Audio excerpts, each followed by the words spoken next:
For more than 2 decades, we've been educating our listeners about financial topics that are most important to you. Do you have enough money to retire? How will you keep from running out of money? What's your plan for managing market risk? What about taxes, inflation, and healthcare? Each week, we talk with an advisor at Lucia Capital Group about these issues and more. This is Managing Your Financial Future. Oh, the stock market. I tell you, wow. Welcome to the podcast. Johnny Dean here. Those stock market blues have hit a lot of people. This is Managing Your Financial Future, and I think maybe today we're going to try to manage your financial present. I don't know. Professor Rick Plum, certified financial planner professional and accredited wealth management advisor. We don't usually do this. I'll say right off the bat. Normally, I think I said this last week. We record, we record a few weeks in advance and all that stuff. But I thought this time, Professor Plum, that we would sort of jump in to the fray and just do something on all this market volatility. You've been around a long time. You've seen. Thank you. Well, but that's important because you've seen, and I've seen this too, but you as a financial advisor have seen all this stuff. And, we've lived through things. We've lived through downturns, many of them over the 30, 40 years that we've been doing this. But the deal is you just don't know what's going to cause the next one or when it's going to be. It's probably going to be something you never saw coming. So I wanted to take a moment here and talk about this.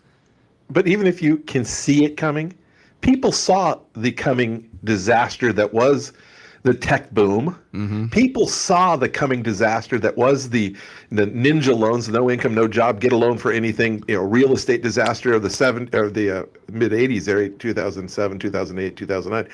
We all saw it coming from years ahead. But if you stayed out of the market, you missed out on the run up to it. But then it's hard to know when to get in and when to get out. Well, it happens too daggum quick. It's like the hot potato. You want to hold it as long as you can and then get rid of it right before it explodes. But that's the whole idea of market timing. Now, you and I, of course, we talk about the whole idea that investing is a long-term play. You should not be taking money out of a volatile portfolio. And that's what we're going to talk about here today, by the way. How volatility and risk are not the same thing. Now, we did talk about this. This was, if this sounds familiar to you folks listening, we did talk about this fairly recently. I think it was last November. Just as a matter of course, we thought, well, let's talk a little bit about volatility and risk. We hadn't mentioned it for a while. And I'm going to revisit that today just because it seems rather relevant. And my thought is we're going to do this podcast and we're going to try to get this out within the next probably 4 or 5 days. That's the goal. So we shall see. Now, Professor, where we sit today, and this is the week of March 10th, 2025. I'm hoping to get this out next week. I don't know what the markets are going to do next week. I mean, maybe by the time people are listening to this, things will have stabilized. I'm not pretending to know what's happening as people are listening to this. Some people are listening to this a month from now, and they could have stabilized. But the point isn't to talk about what the markets are going to do tomorrow. The point is to talk this time about how you need to be set up for whatever happens over the next 2 weeks, 2 months, 2 years, 10 years. And that's kind of my point here. Professor, as I said, you've seen this many times before. I want you to address again, if you would. I hope to put people's minds at ease, but I don't know if I will. How volatility, give me the 30-second sound bite about volatility and risk and how the two are not the same thing. Well, first off, volatility, people only freak out about half of volatility. Because when the market's up 29%, that's just a day, as usual. No, it's not. That's a better than expected usual. When it's up 20%, 29%, when it's up, more than expected, that's just, that's fine. That's no big deal. Nothing to get alarmed about. Yeah, it is. That's up more than it should be. But when it's down 5, 6, 7% in a week or two, then it's time to panic. It's time to, just run for the hills type stuff. No, this is every day. Volatility is a fact of life in the market. It has always been volatile. Yes, I've been doing this for a few days. I started in the industry just before the 87 crash. And so I've seen the 87, I saw the bubble, the tech boom. And yes, we knew that it was a boom and it wouldn't last. I mean, heck, we had the chairman of the Federal Reserve talking about how it's crazy that the market was doing what it was doing almost 4 years before it crashed. Yeah, I mean, a very famous irrational exuberance speech. We know that things are going to have good days and bad days. So volatility is a fact of life if you're dealing with investing in the market. So volatility by itself is not the problem. We love the upside volatility.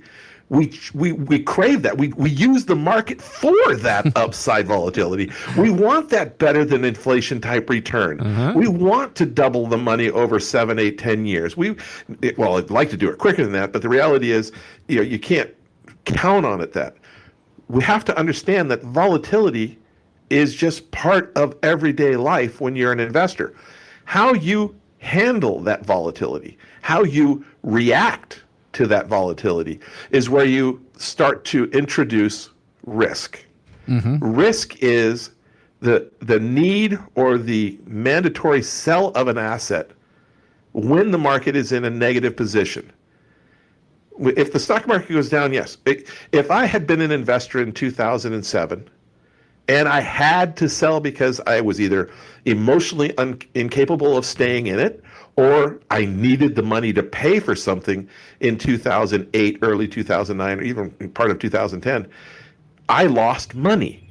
But if I was an investor in 2007 and I turned my back on it, didn't do anything with it in 2013, 14, 15, I was sitting pretty good, doing just great. In a shorter time frame, let's just look at 2020. What was that stupid virus? Corona.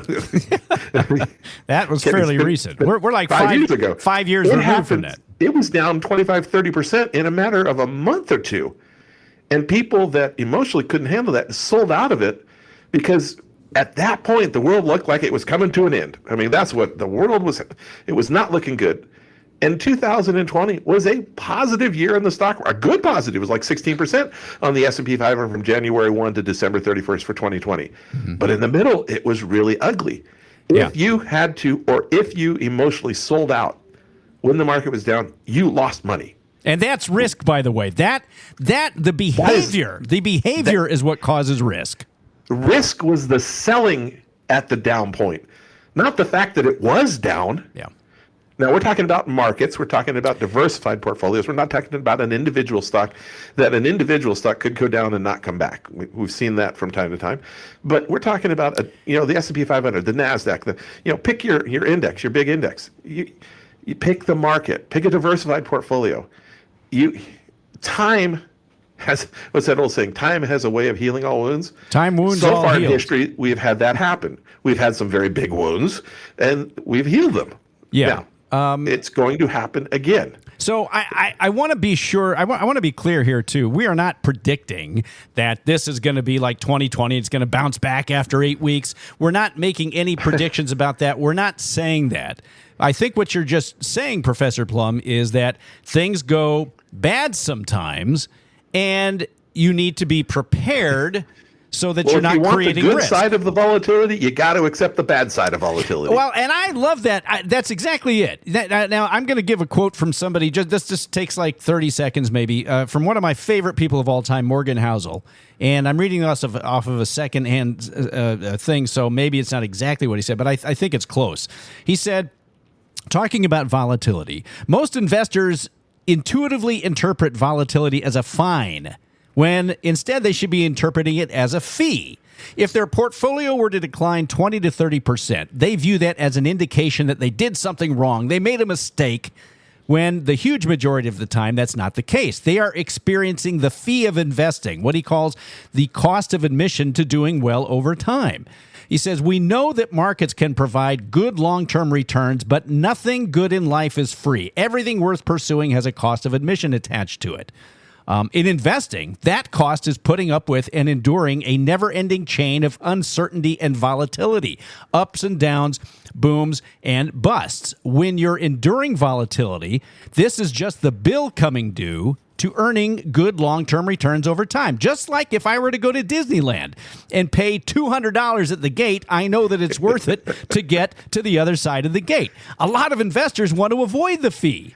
They want but even when you get to the other side of the gate, you got to stand in line. Okay. But just to finish this up, a lot of investors want to avoid the fee. They want the returns without the volatility. They want to sneak into Disneyland. They want to jump over the fence and get in.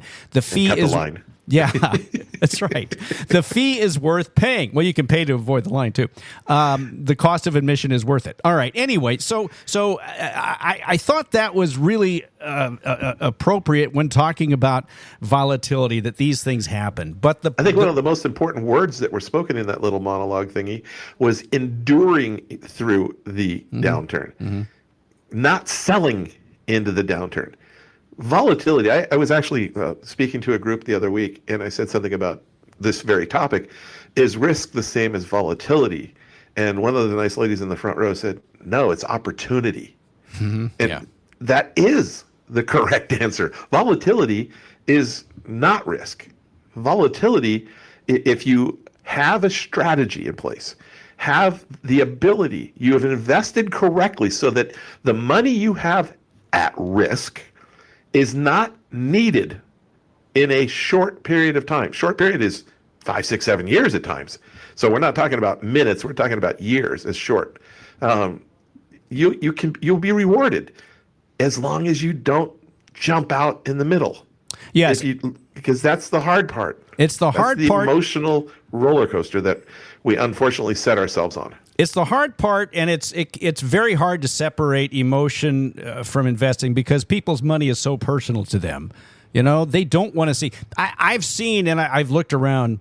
Just let me give you a couple of stats. The S&P, as of where we are today, and this will have changed by the time you're listening to this, folks. But the S&P right now is down more than 3.4% this week. It lost 3.1% last week, and there doesn't seem to be currently an end in sight. In fact, if anything, it seems like it's going to get worse. But I'm not making predictions. Now, I hear people say, my 401k is down just this week alone. It's down 10% or whatever it is. And this is where I think people are getting, they're concerned. And I want you to address for just a moment, Professor Plum. Let's talk about 401ks just for a moment, because we have talked about those. But this is where I think it's affecting more people than not, because for many people, the bulk of their investments, are in their retirement plan, their 401k, their 403b, whatever it is. That's where a lot of their investments are. And they see that it's down whatever percentage it is right now. Talk for a moment about somebody who's, let's say, 35, 40 years old, somewhere in there. How should they look at this market downturn? You mentioned opportunity. There's a sale at Penny's. Come on, man. This is the best for a younger person. And what I'm talking about here, a younger person, anybody that's got 10, 15, 20 years to go before they spend the money that they're talking about. Now, for a 25, 35-year-old, 40-year-old, by definition, they've got 15, 20 plus years before they can take the money out of the 401k without a penalty anyway. Mm-hmm. They've got a long-term time perspective. They're doing everything they can to mitigate some of that and take opportunity of that volatility by putting money in every paycheck. The fact that it's down, we've talked about this in the past. The goal, the desired outcome for the market for a 25-year-old and the desired outcome for the market for a 65-year-old are very different. 65-year-old does not want to see the market go down, at least not that much, because it just doesn't feel very good. A 25-year-old, reality-wise, should really want the market to go down while they're accumulating shares. Because if the market goes up 100% for that 25-year-old, what did they really gain? Their $1,000 in their 401k turned into $2,000.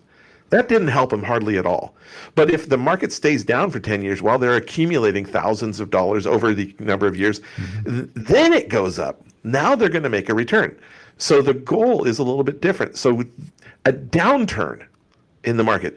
I was talking to some people just earlier today, and they're looking at how do we increase our 401k allotment every paycheck to be able to take advantage of this downturn. We're going to buy right through. Now, they are not thinking that today is the bottom of this current downturn. They're thinking that this is an opportunity to start increasing their investment and try to get their $23,500, $31,000, whatever their limit is for the year, into the market as soon as possible, while the market is at least down a little bit from where it was 2 months ago. It's down, what, 2.5% or 5.5%, 5.25% year to date at this moment. Yeah. So it's a matter of, it's on sale. Will it be on sale more tomorrow? Might be. Buy early, buy often. When the markets are down, this is a time to accumulate shares. When the market's up 29%, when it's up 16, 18, 20%, like it has been over the past several years, with the exception of 2022 and going back to 2018, those are times to, if you're closing in on needing some of the money, those are opportunities to sell. Okay. Better than expected returns are opportunities for people who might need to spend some money in the not too distant future to pare some profits off the top. Downturns are times to invest. And that's the exact opposite of what a lot of people want to do. And how do we know that? We look at the volume of money moving into and out of investments. When the markets are at all-time high, more money tends to move into growth investments. When the market's going down a little bit or a lot, money flows out of growth investments, whether it be growth mutual funds, ETFs, or individual stocks. So the direction of money for the average investor says people are doing the exact opposite of what they should be doing. And that's where the emotion... That's partly because they don't have an understanding. They do not know why they're investing. They don't have a plan of action. And doing a plan tells them what they should be doing ahead of time rather than knee-jerk reaction after the fact. Well, they're reacting emotionally. Again, it goes back to that. So for somebody who is younger, as you said, 10, 20, 30 years from retirement, maybe they can't get to this money in their 401k, their retirement plan, until, for another 20, 30 years because of the penalties. For somebody like that, they really shouldn't be concerned at all. Yes, they don't want to see, it's never fun to see things going down. But at the same time, as you said, there's a sale at pennies, and this is an opportunity to perhaps accumulate more shares as your dollar cost averaging. Now, as we move to somebody who's closer to retirement, a 60-year-old, somebody 65, going to retire in another couple of years. Maybe somebody who had hoped to retire this year, and who knows if this thing turns into a recession and a bear market and all that stuff, as it very well could. What advice would you give to somebody there? Especially, let's keep this on the 401k side but it can be anything. It could be 401k or it could be their personal investments. What would you tell somebody now who is really concerned because they're going to retire in the next few years?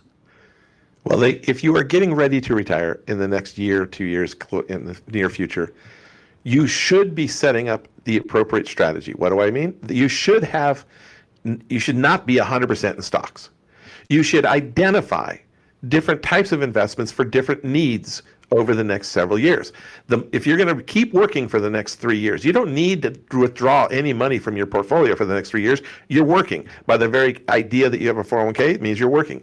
So, but you're going to retire in 3 years, and then you're going to start withdrawing money from your investments as a whole. You identify which investments you're going to, whether it's your personal account, your Roth account, your IRA account, that's all part of strategy.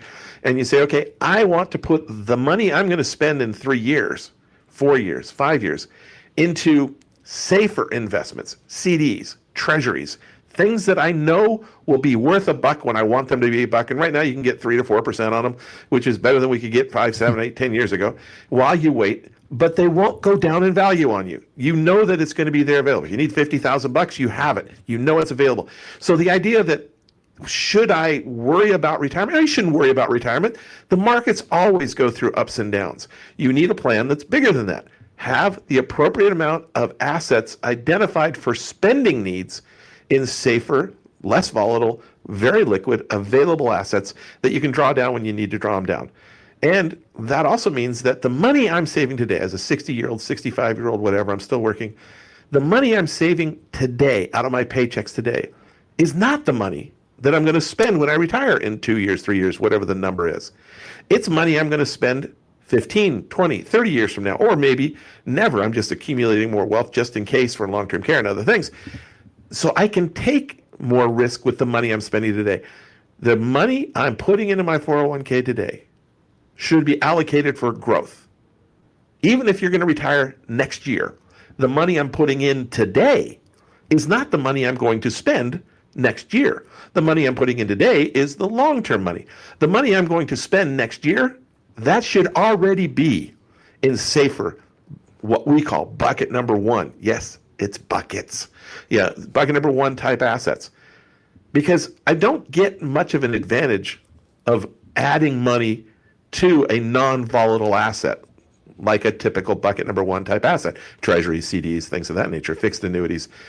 I get the advantage of adding systematically new money to volatile assets. Volatility, in this case, is our friend, not our enemy. So what you're saying is... As long as you treat it correctly. Yes, and what you're saying is somebody who's maybe a year or two or three away from retirement, I mean, you're saying that they should have some allocation of their, let's say their stock investment, whether it's a 401k or something else, to volatility. In other words, equities, things like that, that they can, on a regular basis, infuse their new contributions into. Solely my monthly into or my weekly, my biweekly payroll check should be going to growth. 100%. And this is where target date funds fall down on the job. Target date funds were designed as a set it and forget it, one stop, never think about it. But it takes away the advantages that the market gives us. And the advantage is that volatility. Volatility is not risk. Volatility is, as this nice lady in my speech the other day said, volatility is opportunity. Volatility is a necessity to be able to get that better than expected return, better than inflation, better than safety style return. You have to have volatility to do that, and the only way to do that is accept that fact that it's going to go up and it's going to go down. Use it to your advantage. Do not set yourself up for failure. And failure is, like what I've seen people do, is during a period of a time of downturn, they take their new contributions that they're putting into their 401k, put it into the money market. And they do not take advantage of dollar cost average. They accumulate it in cash, and that cash is earning 1-2% in those funds that they've got. And they do things the backwards way to do things. Yeah. They do not take advantage.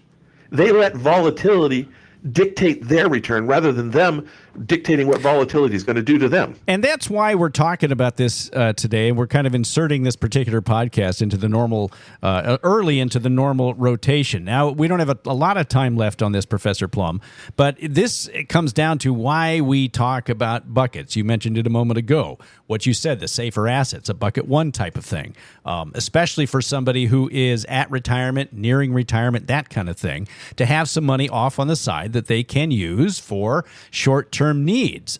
Explain what we mean when we say matching your assets to your liabilities, and especially how this can help potentially get rid of the emotional side of investing that is creating such fear among people in this volatile market situation we have today.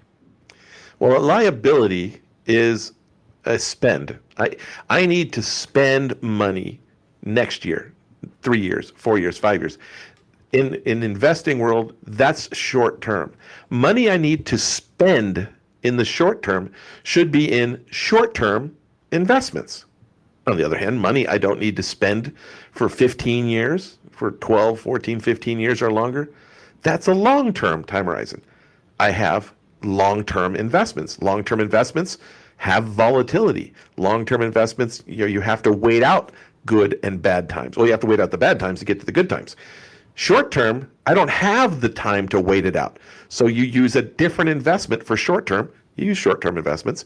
Short term investing versus long term investing. Do not mix the two unless you like to lose money, because that's just what happens. And so we identify what we're going to need to spend on any given year. To do that, you take your goals, you subtract out the incomes that are happening that year, Social Security, pension, and other things, and then you find your shortfall and say, okay, that my portfolio has to provide in that year. The next year may be the same or a different number. You basically model out your spending, including taxes, and you say, okay, I need the portfolio to provide this amount of money in each of these years. Over the short period of time, 5, 6, 7 years, that money stays safe. Midterm money, you can do a little bit different investment. You don't have to be as liquid. You can accept a little bit of volatility. Long-term money, let it go. Let it run. And in fact, invest for long. So investing long-term for long-term assets and long-term liabilities. Invest short-term assets for short-term liabilities. Which is what fairly boring. But that's why we talk about when somebody kind of has a bucket strategy. They're bucketized, as we like to say. They're watching this stuff. They're watching the markets do what they're doing, and they're kind of saying, that's interesting. Doesn't really affect me because all I really care about is my income. And when it comes right down to it, Professor, that's where the fear is. The fear is that you need the money and you won't have the money there for you. If you knew you never needed the money, or if you always knew that you had an income and it was just money you're watching, from the window, I believe that people would care a whole lot less. I don't want to downplay it because, see, on the other hand, you've got issues besides market volatility. I mean, outside of that, you have the potential of a recession, which who knows? And then, people lose their jobs. They've already kind of started doing that at the government level. So there's a lot of fear on that end of it. And I won't address that because that's kind of a different thing beyond what we talk about here. But as strictly as far as the investments go, I'm just saying that I don't think people, if they're properly bucketized, they don't need to worry about it. Right, and that comes back to this. Yes, the recessions happen. Whether this one turns into one, we'll see. But it happens. And at some point, you recover from the recession. So far, it's always happened. Having an appropriate strategy tells us that we can afford to withstand, to endure, to stay the course through that recession, because the money we're spending isn't coming from the down assets. It's coming from the stable assets, giving those volatile assets, the ones that are currently down, time to recover. And I'm not talking about a week. I'm not talking about a month. I'm talking about giving it years to recover. And that's the problem with what some people call their buckets. They have 1 to 2. I was actually doing a continuing education class the other week, and they talked about buckets. And they talked about buckets are where you have 1 to 2 years in cash, and the rest of it in bonds and stocks, or in growth assets. It's like, well, 1 to 2 years in cash only gets you 2 years out there. The average downturn, especially if we take the virus out of it from 2020, is 18 months or 24 months. Mm-hmm. All having 1 to 2 years in cash does is get you to the bottom. Mm-hmm. You still have to start selling something before you get back to the top. Look at 2007 to 2009. Mm-hmm. Where did that get us? Didn't make us whole yet on the stock market. We were still negative. 2000 to 2002. No, it took a little longer than that to get back to even. So you have to have the right time frames for those, for what you would consider short-term money. Short-term money is not a year. It is not even 2 years. It's more than that. And so you have to set yourself up. And the reality is that if the market does nothing but go straight up, you'll miss out on some return. And that's not the biggest fear that people have, though. Yeah, they want to make as much as they can make, but they also don't want to run out of money or shortchange themselves or live in fear. It's not that a lot of people are worried about running out of money when they probably never will, but it affects their day-to-day. It gives them stress and anxiety about, should I go see the grandkids? Should I take that cruise? Should I travel? Should I do these things in retirement that I planned on doing, or should I hold off? Problem is, holding off, especially when you're in your retirement years, may put it off to a point where you can't do it. Mm-hmm. I've run into that this last month, where somebody had been holding off on a goal. I don't want to call it a bucket list, but it was something they wanted to accomplish, and a health issue came up. And at this point, they may never be able to do what they were thinking about doing because it just didn't. They can't physically do it anymore. Yeah, that's a problem too. It's a problem, and yes, we try to deal with all kinds of potential issues with risk and volatility and all that. We can't deal with volatility, but risk certainly. Using the bucket strategy, I think if we want to leave people here, Professor, on a I guess an optimistic note, well, we go can ahead. deal with volatility. Volatility is a fact of life, as I mentioned earlier. How you deal with it is look at it as opportunity because you've taken the risk out of it. Well, if you're young and you've got all that time before retirement, as we mentioned earlier, this whole volatility thing should just be an opportunity for you to collect more shares in your 401k. If you're older, closer to retirement, and you've got maybe a couple of years left, the strategy is where it kicks in, and you need to at least have some safe money, and potentially, you hope, that if and when there's a recovery on this thing, that you will come out on the other side happy that you paid the fee, which is the volatility that you experienced. If and when there's a recovery. If there is no recovery, we've got much bigger problems than losing a little bit of money in the stock market. Touché. This is just something I wanted to throw in. I'm glad we talked about this, Professor, because I just want people to know. I'd like to remind people that there are strategies and to deal with things like this. And if you can manage the emotions through all the down markets, people get used to up markets. They just think, oh, this is the norm, And then when it hits, it usually hits hard. And that's kind of what it's doing now, really. The downturns typically happen at a sharper angle down than the upturns happen. Yes, there's volatility on both sides. But for whatever reason, it seems that the downturn is quicker than the upticks. Well, it always is, because the long term is just a collection of short term.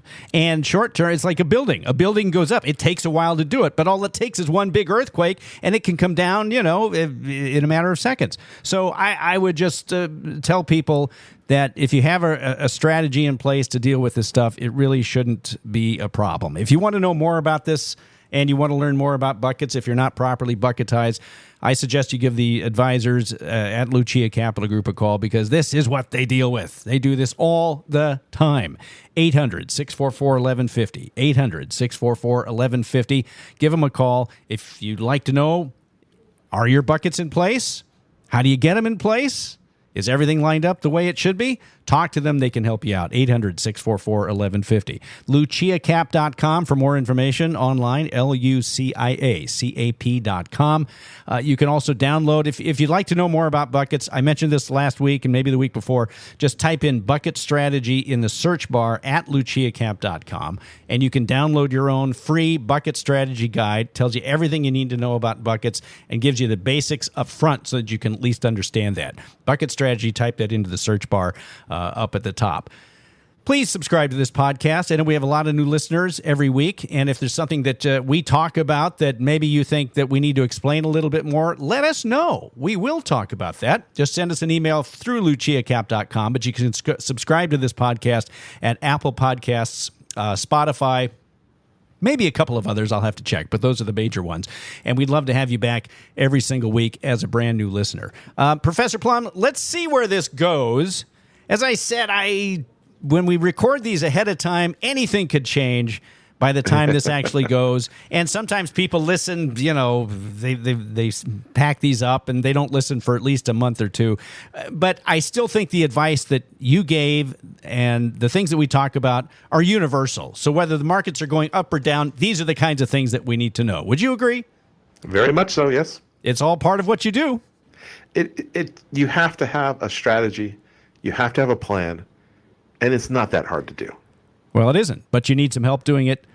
Professor Plum and any of the Lucia Capital Group advisors can help. Professor, thank you so much. I do appreciate it as always. For Professor Rick Plum, certified financial planner professional and accredited wealth management advisor, I am your podcast host, Johnny Dean. This is Managing Your Financial Future. Thanks for listening. We will talk to you again next week. The information provided should not be considered specific tax, legal, or investment advice and is not specific to any individual's personal circumstances. Each taxpayer should seek independent advice from a tax professional based on his or her individual circumstances. There is no guarantee that any investment strategy will meet its stated objective. All investments involve risk, including the potential loss of principal. You should always seek counsel of the appropriate advisor prior to making any investment decision. All investments are subject to risk, including the loss of principal. This material was gathered from sources believed to be reliable. However, its accuracy cannot be guaranteed. The information contained herein does not constitute an offer to sell or a solicitation of an offer to buy securities. Examples cited are hypothetical, are for illustrative purposes only, are not guaranteed, and subject to potential federal and state law amendments. There's no guarantee that you will achieve the results discussed or illustrated. Diversification strategies do not ensure a profit and cannot protect against losses in a declining market. A dollar cost averaging strategy does not guarantee a profit or protection from loss. You must consider your willingness to continue purchasing during periods of high or low price levels. S&P 500 Index is an unmanaged index and includes a representative sample of large cap U.S. companies in leading industries. An investment may not be made directly in an index. NASDAQ Composite Index is an unmanaged index and measures all NASDAQ domestic and international based common stocks listed on the NASDAQ. An investment may not be made directly in an index. Before investing, carefully consider a mutual funds, target date funds, or an exchange traded funds investment objectives, risks, charges, and expenses. To obtain a prospectus or summary prospectus which contains this and other information, call your financial advisor. Read the prospectus carefully before investing. It is important to keep in mind that investments in fixed income products are subject to liquidity, interest rate, financial inflation risks, and special tax liabilities. Interest may be subject to the alternative minimum tax. Treasury securities are backed by the full faith and credit of the U.S. government but are subject to inflation risk. CDs are FDIC insured up to $250,000 per depositor per insured bank for each account ownership category. Annuities are long-term investment products designed for retirement purposes. Guarantees are based on the claims-paying ability of the issuer subject to their terms and conditions. Annuities are not FDIC insured. Certain terms and conditions apply, so please read insurance company materials carefully. 401k benefits may be subject to change at your employer, the governing pension, or benefit organization's discretion. IRA withdrawals will be taxed at ordinary income rates. Withdrawals prior to age 59.5 may also be subject to a 10% penalty tax. Roth IRA distributions of principal from a Roth IRA are tax-free. However, any earnings will be taxed at ordinary income rates, and a 10% penalty tax will apply if withdrawn prior to age 59.5 or within 5 years of the date the Roth IRA was established, whichever is longer. The information provided is based on current laws which are subject to change at any time. Lucia Capital Group is not affiliated with or endorsed by the Social Security Administration or any government agency. Social Security rules can be complex. For more information about Social Security benefits, visit the SSA website at ssa.gov or call 800-772-1213 to speak with an SSA representative. Rick Plum is a registered representative with and securities and advisory services offered through LPL Financial, a registered investment advisor and member FINRA SIPC. LPL Financial Insurance License Number 0518721. LPLIA Insurance License Number 0B91442.